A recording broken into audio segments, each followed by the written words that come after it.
Bismillahirrahmanirrahim. Assalamualaikum warahmatullahi wabarakatuh.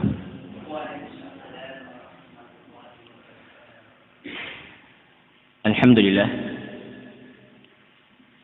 Alhamdulillahi ala ihsanih. Wa syukru lahu ala taufiqi wa amtinanih. Wa ashhadu an la ilaha illallah wahdahu la syarika lah ta'ziman li sya'nih. وأشهد أن محمدا عبده ورسوله صلى الله عليه وعلى آله وأصحابه ومن تبعهم بإحسانه أما بعد معاشر المسلمين والمسلمات رحمني ورحمكم الله. Alhamdulillah, tiada bosan-bosannya marilah kita memanjatkan rasa syukur kita kepada Allah Subhanahu wa taala atas limpahan nikmat yang telah Allah Subhanahu wa taala berikan kepada kita, sehingga kita masih diberikan kesempatan untuk melaksanakan kewajiban kita sebagai seorang muslim, di antaranya adalah salat subuh secara berjamaah dan juga hadir di salah satu majelis dari majelis-majelis ilmu. Salat subuh secara berjamaah selain itu adalah merupakan kewajiban, maka yang namanya kewajiban itu tentunya pahalanya besar.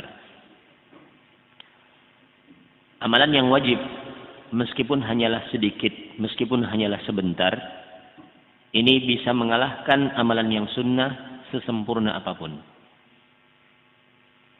Orang yang mampu untuk melaksanakan salat tahajud, salat malam semalam suntuk, tentunya mereka itu mendapatkan pahala yang besar.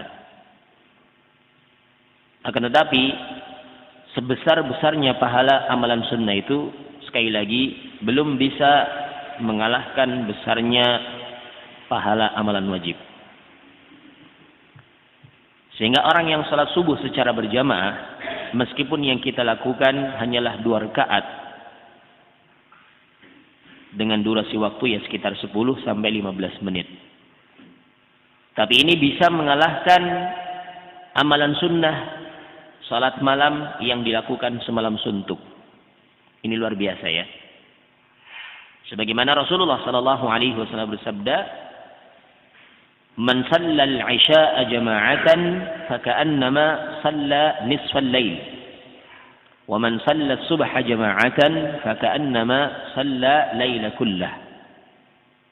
Atau kama qala sallallahu alaihi wasallam. Barang siapa yang salat Isya secara berjamaah, maka seakan-akan dia itu telah mendapatkan pahala salat separuh malam. Dan barang siapa yang salat subuh secara berjamaah, seakan-akan dia itu telah mendapatkan pahala sebagaimana orang yang salat semalam suntuk. Padahal yang kita lakukan itu hanyalah 2 rakaat. Tapi bisa mengalahkan orang yang salat sepanjang malam, orang yang salat semalam suntuk. Ini kewajiban yang pertama yang alhamdulillah bisa kita lakukan pada kesempatan yang mulia ini. Kemudian kewajiban yang kedua adalah kewajiban berupa talabul ilm. Yang mana Rasulullah sallallahu alaihi wasallam bersabda, "Talabul ilmi fardhatun 'ala kulli muslim." Menuntut ilmu itu, belajar ilmu agama itu adalah merupakan fardhah, kewajiban bagi setiap orang muslim. Sebagaimana pula salat subuh adalah kewajiban. Kewajiban yang terkait dengan haknya Allah dalam hal ibadah. Maka demikian pula menuntut ilmu itu pun adalah merupakan kewajiban. Karena sungguh dengan ilmu ini kita akan mengetahui mana yang hak dan mana yang batil, mana yang benar dan mana yang salah, mana yang baik dan mana yang buruk. Sehingga ini pun akan bisa menjadikan sebab seseorang itu mendapatkan kemudahan jalan menuju ke surga. Rasul bersabda, "Man salaka tariqan yaltamisu fihi ilman, sahhalallahu lahu bihi tariqan ilal jannah." Barang siapa yang menempuh suatu jalan untuk menuntut ilmu, maka Allah Subhanahu wa taala akan mudahkan baginya jalan menuju ke surga. Sehingga meskipun seorang hadir di majelis ilmu hanyalah sebentar saja, katakan setengah jam sampai 1 jam saja, Tapi sungguh amalan yang dilakukannya ini bisa mengalahkan amalan sunnah meskipun seseorang melakukannya semalam suntuk. Karena ini wajib ya. Talabul ilmi fardhatun ala kulli muslim. Menuntut ilmu itu adalah kewajiban bagi setiap orang muslim. Sehingga sekali lagi amalan yang wajib itu memiliki pahala yang besar mengalahkan amalan-amalan yang sunnah sempurna apapun. Bahkan Abdullah ibn Abbas radhiyallahu taala anhuma beliau mengatakan tudarisul ilma sa'atan minal laili khairun min ihya'iha. Engkau belajar ilmu meskipun hanyalah sebentar saja dari waktu malam. Beliau mengatakan khairun min ihya'iha, itu masih lebih baik. Masih lebih baik daripada menghidupkan malamnya semalam suntuk untuk melakukan ibadah-ibadah, untuk melakukan amalan-amalan yang sifatnya itu sunnah. Sehingga kita berharap amalan kita ini diterima di sisi Allah Subhanahu wa taala dan juga menjadikan sebab Allah memberikan pahala yang besar bagi kita serta memudahkan jalan kita menuju ke surganya kelak. Ma'asyiral muslimin wal muslimat rahimani wa rahimakumullah, ini sebagai muqaddimah di majlis kita ini, dan sekarang kita akan lanjutkan kembali kajian kita dari membaca kitab Khulasatun Nuril Yaqin fi Sirati Sayyidil Mursalin. Ini tentang ringkasan sirah baginda Nabi kita Muhammad sallallahu alaihi wasallam. Ma'asyiral muslimin wal muslimat rahimani wa rahimakumullah. Orang-orang kafir ini memang punya sifat kejam kepada orang yang tidak sepemahaman dengannya. Beda hanya dengan kita kaum muslimin. Allah Subhanahu wa taala mengutus Nabi kita Muhammad sallallahu alaihi wasallam sebagai rahmatan lil alamin. Allah berfirman, "Wa ma arsalnaka illa rahmatan lil alamin." Dan tidaklah kami mengutus engkau wahai Muhammad, kata Allah ya, illa rahmatan lil alamin, kecuali sebagai rahmat, sebagai bentuk kasih sayang dari Allah Subhanahu wa taala untuk seluruh alam. Namanya alam ini kan segala sesuatu yang ada di muka bumi ini namanya alam. Ya. Allah mengutus Nabi-Nya Muhammad sallallahu alaihi wasallam adalah sebagai rahmat dari Allah untuk seluruh makhluk. Baik itu manusianya bahkan binatangnya pun. Baik itu muslimnya maupun kafirnya. Nabi kita Muhammad sallallahu alaihi wasallam mengajarkan kepada kita kaum muslimin untuk bersikap baik kepada siapapun. Meskipun itu kepada non-muslim, kepada orang-orang kafir sekalipun. Selama mereka tidak menyakiti kita, kita pun tidak boleh menyakiti mereka. Selama mereka tidak mengganggu kita, kita pun tidak boleh mengganggu mereka. Berbeda hanya dengan orang-orang kafir. Orang-orang kafir ini, ketika ada orang yang tidak seakidah, sepemahaman dengan mereka, mereka akan sikapi dengan sikap yang kejam. Salah satu contohnya adalah orang-orang musyrikin Quraisy, orang-orang kafir Quraisy. Ketika mereka mengetahui Muhammad dan para pengikutnya itu tidak mengikuti agama nenek moyangnya mereka, maka mereka pun kemudian memboikot. Tidak diberikan makanan, tidak diberikan minuman, dibiarkan mati kelaparan. Ini yang akan kita bahas dalam pembahasan kita kali ini di bab yang ke-26 dari kitab Khulasatun Nuril Yaqin fi Sirati Sayyidil Mursalin. Di mana penulis kitab ini mengatakan hisarun Nabi sallallahu alaihi wasallam wa ahli baitihi, pemboikotan terhadap Nabi sallallahu alaihi wasallam dan juga keluarganya. Lamma ra'at Quraisy intishar al-Islam fil qaba'il, azamu ala qatl Nabi sallallahu alaihi wasallam. Ketika orang-orang musyrikin Quraisy melihat tersebarnya Islam di antara kabilah-kabilah Arab yang ada, azamu ala qatlin Nabi sallallahu alaihi wasallam. Mereka bertekad untuk membunuh Nabi sallallahu alaihi wasallam. Padahal Muhammad ini termasuk dari mereka sebenarnya, termasuk dari sukunya mereka, bangsanya mereka, termasuk Quraisy. Bahkan sebelum diutus sebagai seorang nabi, mereka tahu bagaimana jujurnya Muhammad, bagaimana sikap amanahnya Muhammad. Tapi setelah Nabi kita Muhammad SAW diangkat menjadi nabi dan mendakwahkan kepada Islam, mendakwahkan kepada tauhid, 180 derajat langsung berubah sikap mereka. Tadinya mereka sangat menghormati Muhammad SAW sebagai orang yang paling baik, orang yang terpercaya, orang yang jujur, nggak pernah berdusta. Setelah beliau menyampaikan risalah, mendakwakan kepada manusia tauhid, mereka menganggap Muhammad itu sebagai seorang pendusta, sebagai seorang penyihir, sebagai seorang penyair, dan juga tuduhan-tuduhan miring yang lain. Bahkan tidak sampai di situ saja, mereka berencana akan membunuh baginda Nabi kita Muhammad sallallahu alaihi wasallam. Maka fahasrathu wa ahla baitihi fi sya'bi. Maka mulailah orang-orang Quraisy ini memboikot Nabi kita Muhammad sallallahu alaihi wasallam dan juga keluarganya di pegunungan-pegunungan. Diusir dari kota, dari kampung halaman mereka, kemudian suruh pergi ke pegunungan-pegunungan Arab. Wa mana'u 'alaihim al-arzaq, dan mereka bahkan menghalangi rizki, menghalangi makanan dari mereka, dari kaum muslimin. Wattafaqu 'ala an la yaqbalu lahum sulhan abada, dan mereka orang-orang musyrikin Quraisy sepakat untuk tidak akan menerima perjanjian dengan Muhammad serta para pengikutnya selama-lamanya. Illa idza aslamun nabiyya lil qatli, kecuali kalau mereka menyerahkan nabi untuk mereka bunuh.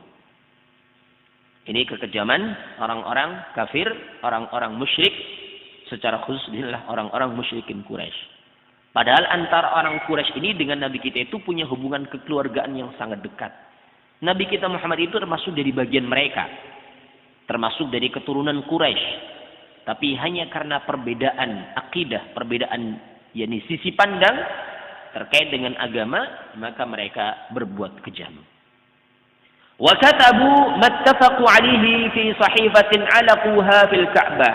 Kemudian mereka menulis kesepakatan mereka itu untuk memboikot Muhammad dan para pengikutnya dalam suatu lembaran, kemudian mereka gantungkan lembaran itu, tempelkan di dinding Ka'bah supaya setiap orang yang lewat bisa membaca dan memutuskan hubungan dengan Muhammad serta para pengikutnya. Wa kana dzalika fi sanati as-sabi'ah minan nubuwah. Dan hal itu terjadi di tahun 7, tahun ke-7 setelah diutusnya baginda Nabi kita Muhammad sallallahu alaihi wasallam. Ini bagaimana contoh kekejamannya orang-orang musyrikin, orang-orang kafirin terhadap kaum muslimin. Meskipun kaum muslimin ini, Muhammad dan para pengikutnya itu masih ada hubungan kekeluargaan dengan mereka, hubungan nasab dengan mereka, hubungan darah dengan mereka, mereka nggak peduli.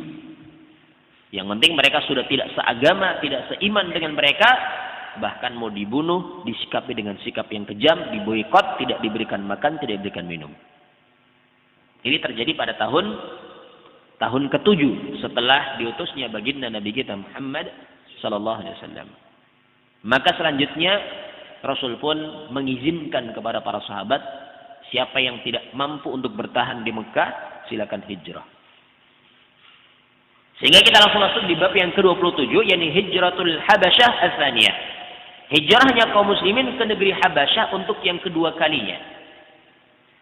Ba'da dukhulin Nabi sallallahu alaihi wasallam wa qaumihi asy-Sya'ba, amara jami'al muslimina bil hijrati ila al-Habasyah. Setelah Nabi Shallallahu Alaihi Wasallam dan juga kaumnya masuk ke dalam pemboikotan ke tempat-tempat yang digunakan untuk memboikot mereka di pegunungan-pegunungan, amara jami'al muslimin bil hijrati ila al-Habasyah. Maka Nabi Shallallahu Alaihi Wasallam memerintahkan kepada seluruh kaum muslimin yang enggak mampu untuk menghadapi cobaan ini, silakan hijrah ke Habasyah.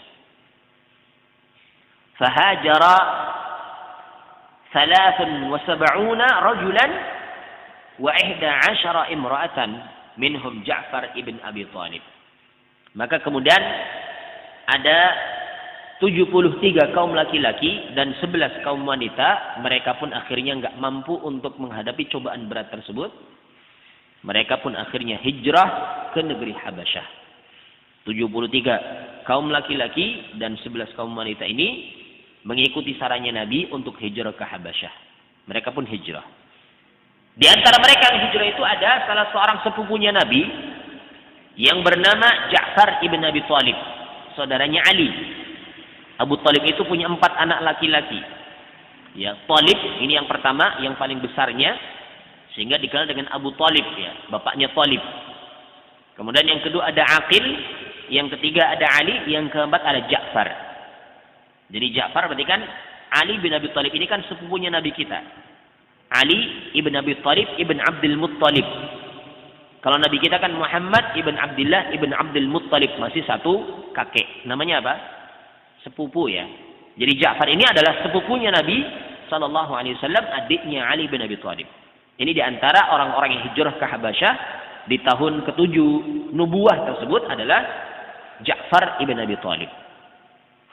Ini pimpinan hijrahnya para sahabat ke Habasyah, Ja'far bin Abi Thalib. Kemudian walahiqa bihim muslimu al-Yaman wa hum Abu Musa al-Asy'ari wa banu ammihi.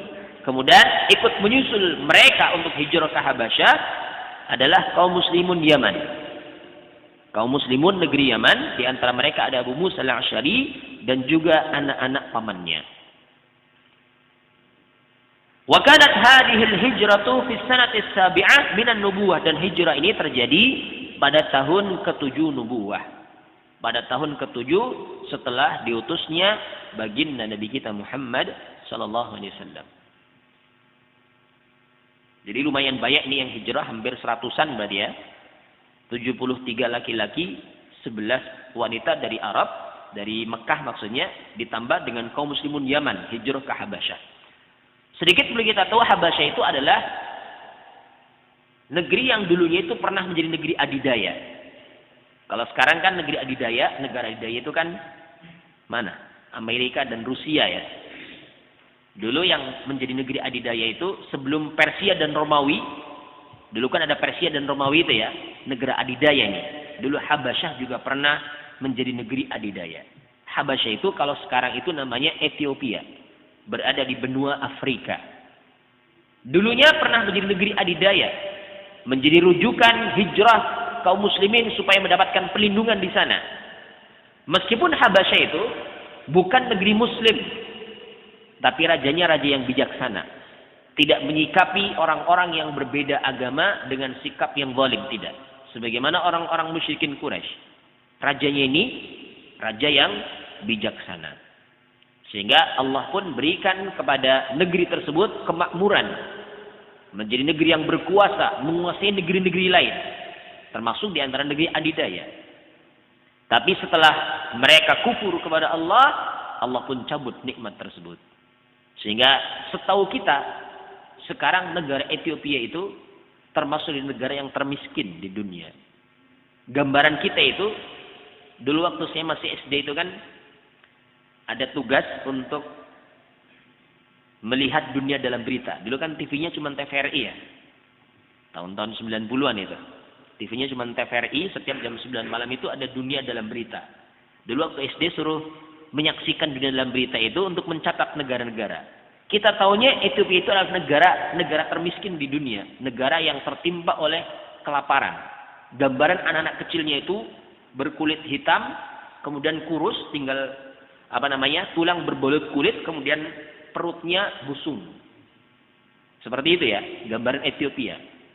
Padahal dulu ini negara adidaya, termasuk negara yang menguasai negara lain, Habasyah ini.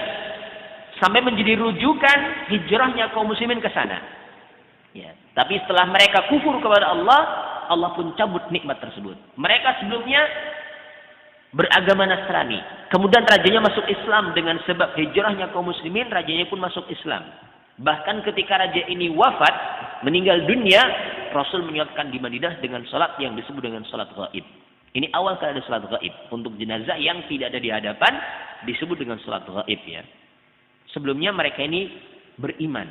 Tapi setelah mereka kufur kepada Allah, Allah pun cabut nikmat kemakmuran nikmat keamanan, nikmat kekuasaan yang sebelumnya Allah berikan kepada mereka, sekarang pun menjadi negara yang termiskin di dunia. Negara Ethiopia.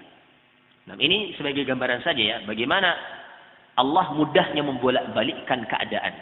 Ya, wa tilkal ayyam nudawiluha bainan nas. Itulah hari-hari yang mana Allah pergilirkan di antara manusia. Bisa jadi suatu negara sekarang menjadi negara yang adidaya. Sangat mudah bagi Allah untuk mencabut nikmat tersebut, hancurlah negara itu. Ya. Ini gambarannya adalah negeri Habasyah. Dulunya negeri yang makmur, negeri yang aman, demikian pula negeri yang memiliki kekuasaan yang besar. Sampai-sampai Rasulullah memerintahkan kaum muslimin yang tertindas di Mekah untuk hijrah ke sana untuk meminta jaminan suaka keamanan kepada negeri Habasyah. Karena mereka adalah orang-orang yang baik, rajanya pun raja yang bijaksana. Ya. Sampai bahkan sebabnya hijrahnya kaum muslimin ke sana, maka menjadi sebab Islamnya Raja Habasyah. Yang sebelumnya beliau ini beragama Nasrani. Kita akan masuk di pembahasan yang ke-28 dari kitab tersebut, ini tentang Islamu Malikil Habasyah. Masuk Islamnya Raja Habasyah.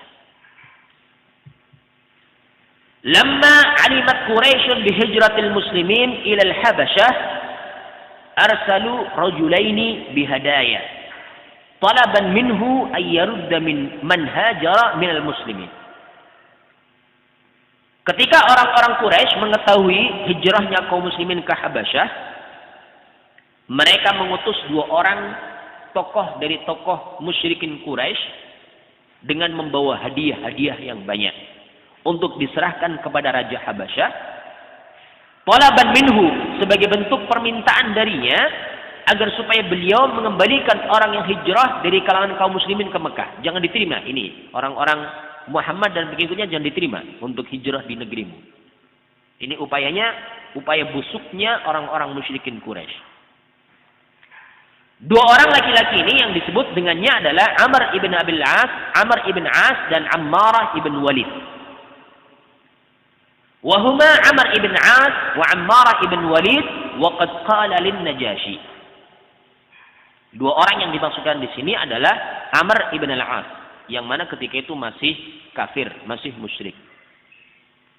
Beliau ini adalah diplomatnya orang musyrikin Quraisy.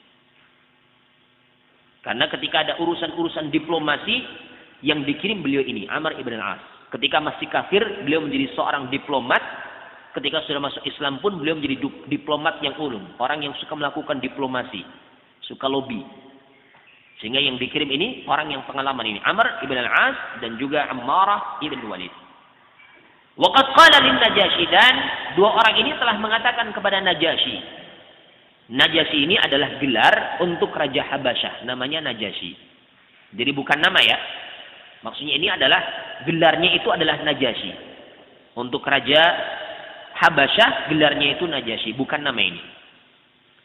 Namanya adalah Asamah. Ya, sebagian riwayat disebutkan namanya adalah Asamah, tapi gelarnya adalah Najashi. Sebagaimana kita tahu ya, setiap raja itu kan punya gelar ya. Raja Inggris, ratu ya, Ratu Elizabeth. Siapapun namanya nanti kalau sudah jadi ratu, menjadi Ratu Elizabeth ya. 1, 2, 3, sekarang entah sudah keberapa. Raja Jogja. Gelarnya apa? Sri Sultan. Entah namanya siapa nggak tahu, tapi kita kenalnya dengan Sri Sultan Hamengkubuwono yang keberapa? 12 atau berapa sekarang itu? Itu kan bukan nama ya. Sri Sultan bukan nama, tapi ini gelar. Sri Sultan Hamengkubuwono. Najashi juga bukan nama, tapi ini gelar untuk Raja Habasyah. Nanti juga Fir'aun ini pun juga bukan nama, tapi itu adalah gelar untuk Raja Mesir. Sehingga ada Fir'aun 1, Fir'aun 2, Fir'aun sekalian ya, sekian ya. Ini juga bukan nama tapi gelar. Dua orang tokoh musyrikin Quraisy tadi, Amr ibn al-As dan juga Ammarah ibn Walid itu mengatakan kepada Najashi, "Ayyuhal Malik, qad dakhala fi biladika ghilman minna sufaha. Faraqu din qaumihim wa btada'u dinan la na'rifuhu nahnu wal anta. وقد بعثنا إليك فيهم أشراف قومهم min abna'i a'mamihim wa 'ashiratihim litaruddahum 'alaihim. Ini ucapan dari Amr ibn al-As bersama dengan Ammarah ibn Walid. Wahai raja, sungguh telah masuk ke negerimu para anak-anak kecil yang bodoh. Nanti kan ini sangat meremehkan ya, meremehkan kaum muslimin, dikatakan ghilmanun minna sufaha. Telah masuk ke negerimu para anak-anak kecil di antara kami yang masih bodoh, masih sufaha, masih tolol, masih bodoh. Mereka menyelisihi agama kaumnya mereka dan mereka membuat agama yang baru yang kami maupun engkau tidak pernah mengenal agama itu. وَقَدْ بَعَثْنَا إِلَيْكَ فِيهِمْ أَشْرَافُ قَوْمِهِمْ مِنْ أَبْنَاءِ أَعْمَامِهِمْ وَعَشِيرَتِهِمْ لِتَرُدَّهُمْ عَلَيْهِمْ. Dan sungguh para tetua kaum kita, para tetua kaumnya mereka, ini maksudnya orang-orang mulia di antara kaumnya mereka, dari kalangan anak-anak pamannya mereka serta keluarganya mereka, telah mengutus kami menemui engkau agar supaya engkau bisa mengembalikan mereka kepada mereka, bisa mengembalikan orang-orang yang hijrah ke negerimu kepada mereka. Ini sungguh licik makarnya orang-orang musyrikin Quraisy. Ketika kaum muslimin di Habasyah sudah merasakan kenyamanan, ketenangan, keamanan, kemakmuran, ini enggak terima. Orang-orang musyrikin Quraisy enggak terima supaya dikembalikan ke Mekah lagi, supaya mereka bisa menyiksanya lagi, bisa mendoliminya lagi, bisa memboikot lagi. Ya, ini kan suatu kelicikan ya. Ngelobi bagaimana caranya, dijelek-jelekkan dulu. Mereka itu orang-orang yang bodoh. Mereka itu masih anak-anak kecil yang orang-orang bodoh. Mereka menyelisih agama kaumnya, mereka membuat agama baru. Sementara yang ngutus kami menemui engkau itu adalah para sesepuhnya, orang-orang mulia di antara kaumnya mereka, supaya engkau bisa mengembalikan orang-orang Quraisy yang hijrah ke kalian kembali ke negeri kami. Tujuannya tadi adalah supaya mereka bisa mendolimi lagi, bisa menyiksa lagi, bisa membunuh lagi. Kalau di negeri Habasyah kan aman. Di bawah pemerintahan Raja Najasyi ini aman. Aman, bukan cuma aman, makmur juga. Kecukupan. Mereka enggak terima, enggak senang melihat orang senang. Enggak senang melihat orang mendapatkan kenikmatan, enggak senang. Ini orang-orang musyrikin ini. Seperti itu keadaannya. Faqala lahum an-Najasyi. Maka Raja Najasyi pun mengatakan kepada mereka,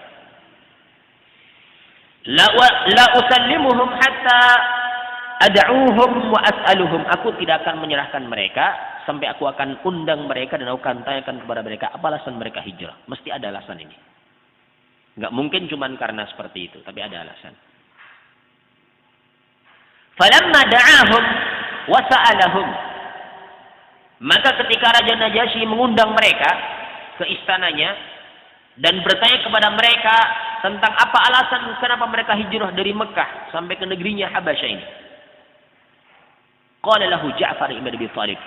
Maka Ja'far ibn Abi Thalib sebagai pemimpin kaum muhajirin yang hijrah ke Habasyah itu, sekaligus sebagai juru bicaranya mengatakan, Ayyuhal Malik, kunna ahlu jahiliyatin na'budul asnam wa na'kulul mayyitah wa na'ti al-fawahish wa naqta'ul arham wa nasi'ul jiwar wa ya'kulul qawiyyu minna ad-dha'ifa hatta ba'atha Allahu ilaina rasulan minna na'rifu nasabahu wa sidqahu wa amanatahu wa ifafahu fada'ana li tauhidillah wa an la nusyrika bihi syai'an wa nukhli'u ma kunna na'budu min al-asnam wa amarna bisidqil hadith wa silatil arham wa husnil jiwar wal kaffi 'anil maharimi wad dima' wa nahana 'anil fawahishi wa qawli zur wa akala mal al-yatim wa amarna bis salati was siyami waz zakati wal hajji fa amanna bihi wa saddaqnahu. Maka kemudian Ja'far pun menyampaikan terkait dengan alasan kenapa mereka harus hijrah. Beliau menyebutkan kronologi dari kejadian awalnya. Beliau mengatakan, wahai raja, kami dulu ini adalah orang-orang jahiliyah. Kami dulu memang betul orang-orang yang bodoh. Kami menyembah patung, kami makan bangkai, kami mendatangi perbuatan-perbuatan keji, kami memutuskan hubungan rahim, kami berbuat jelek kepada tetangga, orang-orang yang kuat memakan harta orang-orang yang lemah. Dulu seperti itu memang keadaan kita ketika di zaman jahiliyah. Sampai Allah mengutus kepada kami seorang rasul di antara kita, di antara kami yang kami mengenal nasabnya, kami mengetahui kejujurannya, kami mengetahui amanahnya, kami mengetahui sifat iffahnya, sikap menjaga harga dirinya. Kemudian Rasul ini pun menyeru kita untuk mentauhidkan Allah, menyembah hanya kepada Allah dan tidak menyekutukan Allah dengan sesuatu apapun. Dan Rasul tersebut pun memerintahkan kepada kita untuk meninggalkan sesembahan-sembahan yang sebelumnya kami sembah berupa berhala-berhala, patung-patung. Kemudian Rasul tersebut memerintahkan kepada kami untuk senantiasa jujur dalam ucapan, menyambung hubungan rahim, berbuat baik dengan tetangga, kemudian menahan dari perbuatan-perbuatan yang haram dan juga menumpahkan darah orang lain, melarang kami dari perbuatan-perbuatan keji, melarang kami dari ucapan-ucapan yang kotor, melarang kami dari memakan harta anak-anak yatim, memerintahkan kami untuk salat, untuk puasa, untuk zakat, untuk haji. Kami pun beriman dengannya dan kami pun membenarkan Rasul tersebut. Tapi ternyata mereka ini, orang-orang musyrikin Quraisy ini nggak terima dengan perbuatan kita ini. Mereka nggak mau kita jadi baik. Bahkan kita pun dimusuhi, kita diboikot, kita dizalimi, bahkan di antara kita ada yang sudah dibunuh. Maka terpaksa mereka pun hijrah ke negerimu. Ini alasan kenapa kaum muslimin hijrah. Sehingga ketika tahu alasannya seperti itu, berarti kan sangat bertolak belakang dengan alasannya tadi. Alasannya dua tokoh musyrikin Quraisy yang datang, yakni Amr ibn al-As dan Ammar ibn Walid. Mereka menjelek-jelekkan, tapi bahkan di sini mengaku memang dulu kita jelek. Tapi setelah diutus kepada kami seorang nabi, kita pun menjadi berubah. Mereka nggak mau kita berubah. Bahkan mereka menyiksa kita, memboikot kita, menzalimi kita. Maka akhirnya pun kita hijrah. Kemudian selanjutnya fa'aba an-Najasyi taslimahum ba'da an akhbarahu Ja'far ibn Abi Thalib bihaqiqati ad-din al-islami wa qara alaihi awal surati Maryam. Maka kemudian Raja Najasyi pun tidak mau menyerahkan kaum muslimin kepada orang Quraisy ini. Enggak mau menyerahkan. Setelah Ja'far bin Abi Thalib menghabarkan kepada beliau tentang hakikat agama Islam tadi itu. Tahu ini Islam baik. Apa sih salahnya mereka ini? Mereka berbuat baik dengan tetangga, berbuat baik dengan orang-orang yang ada hubungan rahim, ya, bersikap jujur dan seterusnya. Ini baik ini, orang-orang baik ini. Maka Raja Najasyi pun nggak mau menyerahkan kaum muslimin yang hijrah ke negerinya beliau kepada orang-orang musyrikin Quraisy, nggak mau. Setelah Ja'far bin Abi Thalib menghabarkan tentang hakikat agama Islam. Bahkan Ja'far pun waqara alaihi awal surati Maryam. Bahkan Ja'far pun membacakan kepada beliau itu awal dari surat Maryam. Beliau pun merasa tertarik dengan lantunan dari Ja'far bin Abi Thalib terkait dengan bacaan Al-Quran. Maka selanjutnya faraja'a khaibina. Dua orang tadi itu tokoh musyrikin Quraisy, yakni Amr ibn al-As dan juga Ammar ibn Walid pun kembali ke Mekah dalam keadaan tidak ada hasil.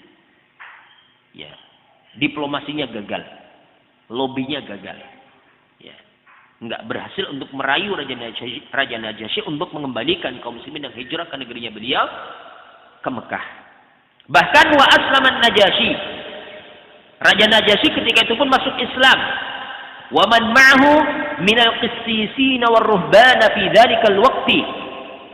Bahkan bukan cuma Raja Najasyi masuk Islam, tapi beliau masuk Islam bersama para pendeta, para rohib di waktu itu. Jadi setiap raja kan punya pendeta, katakan punya penasihat dari kalangan tokoh-tokoh agama, dari kalangan ahli ibadah. Ini setelah Raja Najasyi masuk Islam pun diikuti dengan keislamannya para pendetanya tadi. Para pendetanya masuk Islam, demikian pula para rohibnya, para ibadah pun masuk Islam.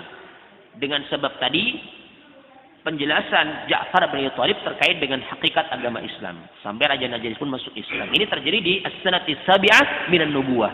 Terjadi di tahun ke-7 setelah diutusnya baginda Nabi kita Muhammad sallallahu alaihi wasallam. Fa'anzalallahu fi haqqihim, maka bahkan Allah pun menurunkan ayat yang terkait dengan haknya mereka, Raja Najasyi dan para pengikutnya masuk Islam. Meskipun mereka sebelumnya itu agama Nasrani, tapi mereka itu baik. Mereka setelah tahu tentang kebenaran Islam, mereka menerima Islam dan masuk ke dalam agama Islam. Sampai Allah turunkan ayat dengan sebab itu, surat Al-Maidah ayat yang ke-82. Di mana Allah Subhanahu wa taala berfirman, وَلَا تَجِدَنَّ أَقْرَبَهُم مَّوَدَّةً لِّلَّذِينَ آمَنُوا الَّذِينَ قَالُوا إِنَّا نَصَارَى ذَلِكَ بِأَنَّ مِنْهُمْ قِسِّيسِينَ وَرُهْبَانًا وَأَنَّهُمْ لَا يَسْتَكْبِرُونَ. Allah Subhanahu wa taala berfirman, sungguh engkau tidak akan mendapatkan orang yang paling dekat di antara mereka kecintaannya dengan orang-orang yang beriman daripada orang-orang yang mengatakan inna nasara, kami itu adalah orang-orang Nasrani. Yang dimaksud dengan ini, yang dimaksud dengan orang yang mengatakan inna nasara adalah Raja Najasyi tadi bersama dengan para pendeta dan para rahibnya. Mereka sangat cinta dengan kaum muslimin yang hijrah ke negerinya mereka. Bahkan kecintanya mereka membuat mereka kemudian masuk ke dalam agama Islam. Nah, dzalika bi anna minhum qissisin wa ruhban. Dan hal itu terjadi karena di antara mereka ada para qissisin, ada para pendeta, para ahlul kitabnya, orang-orang Nasrani. Dan juga ada para rahibnya, ahli ibadahnya, orang-orang Nasrani. Wa annahum la yastakbirun, dan bahwasanya mereka itu adalah orang-orang yang tidak menyombongkan diri. Sehingga ketika ada kebenaran datang, mereka pun menerima kebenaran tersebut dan mereka pun mengikutinya. Karena definisi sombong itu, ketika ada kebenaran, mereka itu nggak mau menerima kebenaran. Kibr itu kan ada dua unsur ya. Rasul menyatakan al-kibru batarul haq wa ghamtun nas. Sombong itu adalah menolak kebenaran dan meremehkan manusia. Ini namanya sombong. Sementara mereka orang-orang yang tidak sombong. Ketika ada orang-orang yang lemah datang ke negerinya mereka, meminta jaminan keamanan, suaka keamanan, mereka pun berikan. Kan nggak sombong ya? Kemudian ketika mereka menyampaikan kebenaran kepada, yakni kaum muslimin datang kepada mereka sebagai seorang muhajir yang lemah, menyampaikan kebenaran, selain mereka menyambutnya dengan sambutan yang baik, mereka pun menerima kebenaran tersebut. Sehingga mereka dikatakan, wa annahum la yastakbirun, mereka itu bukanlah orang-orang yang sombong. Kebenaran mereka terima, orang yang hijrah kepada mereka pun tidak mereka rendahkan. Ya. Sebagian negara kan ada yang meremehkan para pengungsi, dasar para pengungsi cuma bikin ribut saja. Kan seperti itu, tidak. Bahkan pengungsi ini dari Arab ini, mengungsi di Najasyi ini, di Habasyah ini, disambut dengan sambutan yang baik, dimuliakan. Diberikan fasilitas yang memang mereka butuhkan. Kemudian thumma mata an-Najasyi fa shalla alaihi Rasul lamma a'lamahu Jibril biwafatihi. Wa hadha aslu salatil janazati 'ala al-ghaib. Kemudian tidak lama setelah itu Allah takdirkan Raja Najasyi pun meninggal dunia. Dalam keadaan sudah masuk Islam, kemudian Allah wafatkan beliau. Sehingga beliau termasuk di antara yakni kaum muslimin. Meskipun negaranya adalah negara yang beragama Nasrani, tapi setelah beliau masuk Islam bersama dengan para pendeta tadi, maka beliau menjadi seorang muslim. Beliau pun meninggal dunia dan Rasul sallallahu alaihi wasallam menyolatkan beliau. Ketika Jibril alaihi salatu wasallam memberitahukan kepada beliau wafatnya Najasyi. Karena agama resmi di Habasyah itu ketika itu masih agama Nasrani. Agama resminya ya. Agama resmi di negara Habasyah itu adalah Nasrani, sehingga beliau pun diupacarakan sebagaimana upacara Nasrani. Karena ini kan masih beliau masuk Islam belum lama ya, jadi belum menjadi agama resmi Islam. Karena baru beliau yang Islam bersama dengan pendeta dan juga para rahib. Adapun negara resmi agama resmi di negaranya itu adalah agama Nasrani, sehingga ketika wafatnya pun diupacarakan sebagaimana upacara Nasrani. Otomatis belum disolatkan ya. Entah mandikan atau enggak tahu, jelas belum disolatkan. Oleh karena itu Rasul pun menyolatkan di Mekah dengan salat ghaib namanya. Rasul tahu dari kabar Jibril. Jarak antara Mekah sampai ke Ethiopia kan jauh ya. Bahkan melewati lautan, menyeberangi Laut Merah, baru masuk ke negara Afrika, itu pun nggak langsung sampai. Masih nanti ada perjalanan darat yang lain. Jauh sekali. Tapi Rasul tahu di Mekah, tentunya dengan wahyu. Dulu kan belum ada telepon, belum ada kabar melalui internet, nggak ada ya. Kalau sekarang kan gampang saja, di sana meninggal, di sini sudah tahu. Dulu nggak ada, kecuali lewat wahyu dari Jibril alaihi wassalam disampaikan kepada Nabi Muhammad sallallahu alaihi wasallam. Inilah awal kali ada salat jenazah dengan cara gaib. Ini awal kalinya. Dari sini para ulama berbeda pendapat. Karena riwayat yang menyatakan Rasul salat gaib itu hanyalah ini saja. Rasul melakukan salat gaib hanyalah ketika meninggalnya Raja Najasyi saja. Tidak ada riwayat yang lain yang menyatakan Rasul pernah salat gaib. Maka dari sini para ulama berbeda pendapat. Ada 3 pendapat di kalangan ulama tentang salat gaib. Ada yang menyatakan ini kekhususan hanya untuk Raja Najasyi saja. Ini yang pertama ya. Pendapat yang pertama ini kekhususan untuk Raja Najasyi saja. Ini pendapatnya mazhab Hanafiyah. Ya, dan juga Malikiyah. Kemudian yang kedua pendapatnya Syafi'iyah. Mazhab Syafi'i itu berpendapat salat gaib itu dianjurkan untuk seluruh kaum muslimin. Siapapun dia yang meninggal di negeri manapun, kita boleh menyolatkan jenazah tersebut dengan salat gaib namanya. Ini mazhabnya mazhab Syafi'iyah. Ini pendapat yang kedua ya. Pendapat yang ketiga, pendapatnya Hambaliyah, Al-Imam Muhammad bin Hanbal dan para pengikutnya ini berpendapat salat gaib ini dianjurkan untuk jenazah yang meninggal di negeri lain dalam keadaan jenazah itu belum disolatkan. Ya, sehingga dia punya hak untuk disolatkan di tempat yang lain. Ini pendapat yang keempat dari pendapat terkait dengan salat gaib. Jadi kalau misalnya ada jenazah yang meninggal di tempat yang kita nggak tahu di mana tempatnya, kemudian diperkirakan belum ada yang menyolatkan, maka orang lain yang tahu berita wafatnya orang itu boleh menyolatkan dengan salat yang disebut dengan salat gaib. Salat jenazah, tata caranya sama dengan salat jenazah, cuman bentuknya itu gaib, jenazahnya nggak ada. Seperti itu ya. Ini barangkali pendapat yang lebih mendekati kebenaran. Pendapat yang ketiga tadi, ini dianjurkan untuk setiap kaum muslimin dimanapun tempatnya yang meninggal dalam keadaan belum disolatkan. Karena menyolatkan jenazah kan bukan wajib ain ya, tapi wajib kifai, wajib kifayah. Sehingga kalau negerinya sudah disolatkan cukup, di negerinya yang menyolatkan itu orang lain nggak perlu lagi, karena nggak wajib, tidak wajib ain, tapi wajib kifayah. Sehingga dari sini kita mengetahui pendapat yang kuat, pendapat yang ketiga tadi. Kalau itu wajib ain, baru semua orang menyolatkan, tapi bukan wajib ain, tapi wajib kifayah. Dalam satu kampung misalkan ada seorang yang meninggal dunia, kemudian ada sekelompok orang yang menyolatkan, cukup sekelompok orang ini saja, yang lainnya nggak perlu lagi. Tapi kalau mau ikut juga nggak masalah, boleh-boleh saja. Karena bukan wajib ain, wajib kifayah namanya, fardu kifayah namanya. Jadi kewajiban bagi sekelompok orang. Kalau sekelompok orang sudah menunaikan, gugur kewajiban yang lain. Tapi kalau tidak seorang pun yang menyolatkan di kampung tersebut, semua orang yang tahu meninggalnya orang ini berdosa karena nggak menyolatkan. Ini yang namanya ada namanya fardu kifayah ya. Ada fardu ain, kewajiban bagi setiap individu, seperti sholat di waktu kan fardu ain ya. Ada juga fardu kifayah, kewajiban hanyalah bagi sekelompok orang. Kalau sekelompok orang itu sudah mencukupi menunaikan, yang lainnya gugur kewajiban. Termasuk di antara amalan yang fardu kifayah tadi adalah mengurusi jenazah. Dimulai dari memandikan, mengkafani, menyolatkan, dan menguburkan. Ini wajibnya adalah wajib kifayah, fardu kifayah. Sehingga kalau ini fardu kifayah, kalau misalkan di negerinya sudah disolatkan, nggak perlu solatkan tempat lain.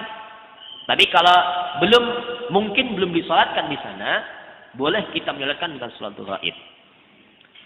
Ataukah mungkin jenazah yang diperkirakan meninggal karena sudah tidak ada kabarnya. Misal contoh, tenggelam di lautan. Sudah kemungkinan besarnya itu apa? Meninggal. Sebagaimana kemarin ada kapal selam yang tenggelam ya. Kapal selam kok tenggelam? Memang dia di dalam apa? Memang di dalam air ya. Maksudnya terlalu dalam menyelamnya sampai nggak balik lagi. Kan kemungkinan besarnya sudah meninggal. Ada nggak yang menyolatkan dalam laut? Tidak ada ya. Maka kita boleh menyolatkan dengan sholat gaib untuk jenazah kaum musliminnya. Ataukah mungkin korban kecelakaan pesawat? Kira-kira kalau ada pesawat jatuh, 99% meninggal ya. Belum ada yang nyolatkan tentunya, maka kita boleh menyolatkan dengan sholat namanya sholat gaib tadi itu. Sholat jenazah dengan cara gaib. Ya, seperti itu ya. Ini terkait dengan penggunaan ataukah pelaksanaan sholat gaib dilakukan untuk jenazah yang dimungkinkan meninggal setempat belum disolatkan. Maka ini sebagaimana Rasul menyolatkan Raja Najasyi karena di sana belum disolatkan karena negaranya masih negara Nasrani, agama resmi Nasrani, sehingga tentunya dilakukan tata cara upacaranya Nasrani, belum disolatkan. Maka Rasul pun menyolatkan di Mekah dalam keadaan gaib. Ini awal kali ada salat gaib, dan inilah satu-satunya hadis yang menunjukkan tentang salat gaib yang Rasul lakukan untuk jenazah. Sehingga dari sini ulama berbeda pendapat. Pendapat yang paling benarnya tadi adalah yang ketiga tadi ya, dianjurkan untuk jenazah yang meninggal yang kemungkinan belum disalatkan jenazahnya itu. Ini barangkali yang bisa sampaikan terkait dengan sirah Nabi di pembahasan terkait dengan hijrahnya kaum muslimin ke negeri Habasyah dan juga tadi Islamnya Raja Najasyi. Insya Allah untuk pembahasan yang lain terkait dengan keluarnya Rasul dan kaum muslimin dari pemboikotan dan yang semisal dengannya, dan insya Allah akan kita lanjutkan di pertemuan yang lain. Barangkali ada pertanyaan silahkan terkait dengan materi kita ataukah yang lainnya, monggo sebelum kita tutup. Monggo. Pertama kali kami itu disertai rombongannya itu apakah waktu masuk mundur? Kalau Nabi ya, kalau Nabi itu hijrahnya ke Madinah ya. Tapi sahabat itu kan ada sempat hijrah 2 kali. Sebelumnya ke Habasyah yang pertama, kemudian yang kedua Habasyah lagi, yang ketiga baru ke Madinah. Kalau Nabi sendiri hijrahnya cuma ke Madinah saja.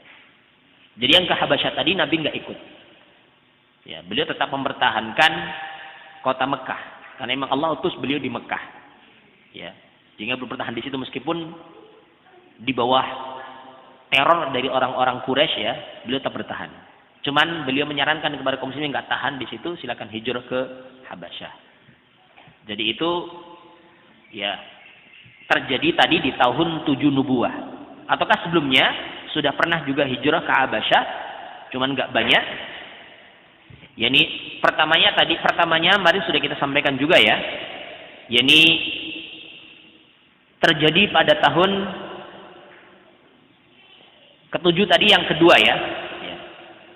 Yang pertama itu terjadi pada tahun kelima nubuwah. Tahun kelima setelah diutusnya Nabi, kaum muslimin ada hijrah ke Habasyah yang pertama. Ya. Ada Utsman bin Affan, ada yang lainnya, ada 10 orang hijrah ke Habasyah yang pertama itu, ataukah 10 laki-laki, 5 perempuan. Ini yang pertama. Mana sudah kita sampaikan ya. Kemudian yang tadi itu yang hijrah kedua itu ada lumayan banyak ini. Ada 73 laki-laki, 11 perempuan. Ditambah dengan kaum muslimin Yaman. Ini hijrah ke Habasyah. Rasul nggak ikut hijrah di situ. Itu Taif nggak hijrah, cuman sekedar dakwah, lawatan dakwah. Karena di Mekah sudah nggak diterima, beliau berdakwah ke Taif. Cuman ternyata di sana nggak disambut baik, dilempari batu. Kemudian beliau balik ke Mekah lagi. Jadi beliau nggak hijrah. Nggak hijrah, cuman berdakwah, ingin berdakwah itu. Adapun ke Madinah itu terjadi pada tahun 13 nubuwah.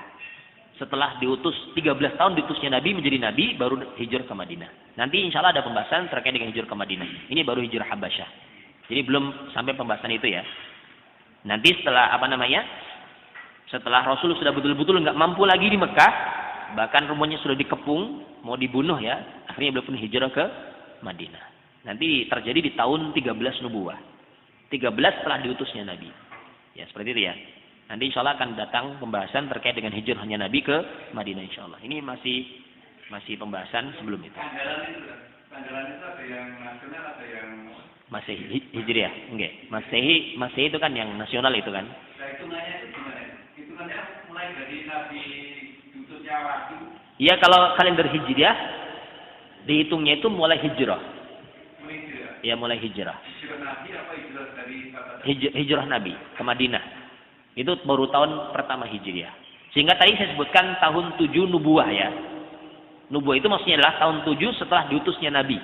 Belum dihitung sebagai tahun hijriah. Nanti itu tahun Hijriah adalah setelah hijrahnya Nabi sampai ke Madinah, baru dihitung tahun pertama Hijriah. Ya. Tapi Masehi sudah ada. Masehi sudah sejak wallahu alam apakah ini benar lahirnya Isa Al-Masih sehingga disebut dengan Masehi ataukah yang lain ya. Nabi saja lahir kan sudah tahun 571 Masehi ya. Itu belum ada tahun Hijriah sehingga dikalikan dengan tahun gajah. Ya belum ada belum ada hitungan Hijriah. Sehingga masih dikatakan ya tahun gajah. Tapi terjadinya itu pada tahun 571 Masehi. Itu sudah dihitung. Memang jaraknya kan sekarang kalau sekitar 500-an tahun lebih ya.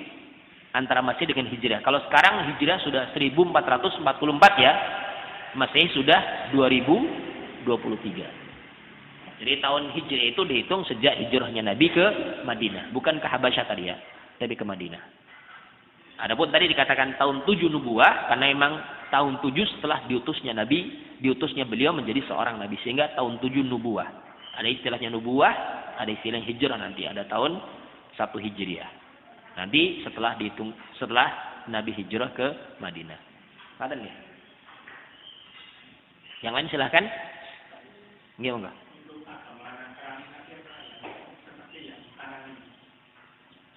Agama Nasrani dulu adalah agama yang di atas kebenaran. Agamanya Nabi Isa ya. Cuman setelah itu kan banyak dirubah oleh para pendetanya yang jahat. Pendeta juga ada yang jahat, ada yang baik ya. Kalau yang baik sebagaimana tadi, para penasihatnya Raja Najasyi, mereka akan beriman dengan kenabian Nabi kita Muhammad. Mereka pasti akan beriman dengan, karena di kitab Injil pun disebutkan tentang kedatangan Nabi Muhammad. Sehingga setelah datangnya Nabi Muhammad, ketika mereka tidak beriman dengan kenabian Nabi kita Muhammad, maka mereka adalah orang kafir. Kafir itu kan mengingkari kenabian Nabi kita. Ya. Dulunya ini Nasrani adalah agama yang hak, agama yang benar. Karena Allah menyampaikan risalahnya kepada Nabi Isa. Allah memberikan kitabnya yang bernama kitab Injil ya. Tapi setelah diutusnya Nabi kita membawa Al-Quran, maka tidak ada cara lain kecuali mereka harus beriman dengannya, karena disebutkan pula dalam kitabnya mereka. Cuman yang seperti itu mereka hapus, mereka hilangkan, mereka ganti. Kitabnya mereka ganti. Sehingga sekarang sudah tidak ada lagi kitab yang masih orisinil. Sudah mereka rubah sesuai dengan hawa nafsunya mereka. Sehingga kalau mereka tidak beriman dengan kenabian Nabi kita, berarti mereka telah mengingkari kitabnya mereka sendiri. Yang telah Allah sebutkan dalam kitabnya mereka tentang kenabian Nabi kita. Tapi mereka enggak mau beriman dengannya. Dulu sebelum diutusnya Nabi kita, mereka lah agama yang benar. Sebagaimana orang-orang Yahudi ya, sebelum diutusnya Nabi Isa, mereka orang-orang yang benar. Karena mereka mengikuti agamanya Nabi Musa.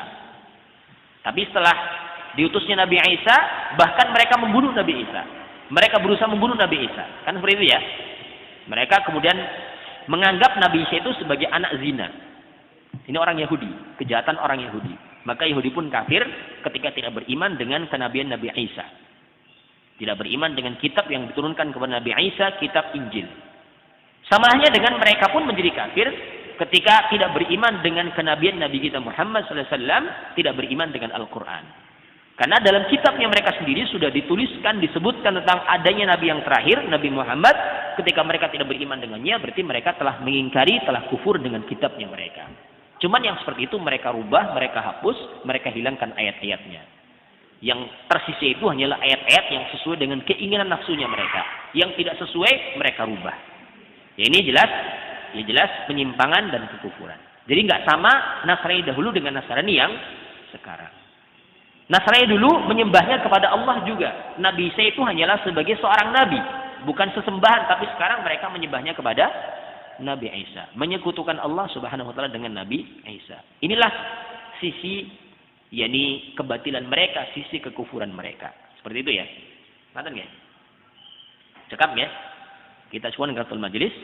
Subhanakallahumma bihamdika asyhadu an la ilaha illa anta astaghfiruka wa atubu ilaik. Assalamualaikum warahmatullahi wabarakatuh.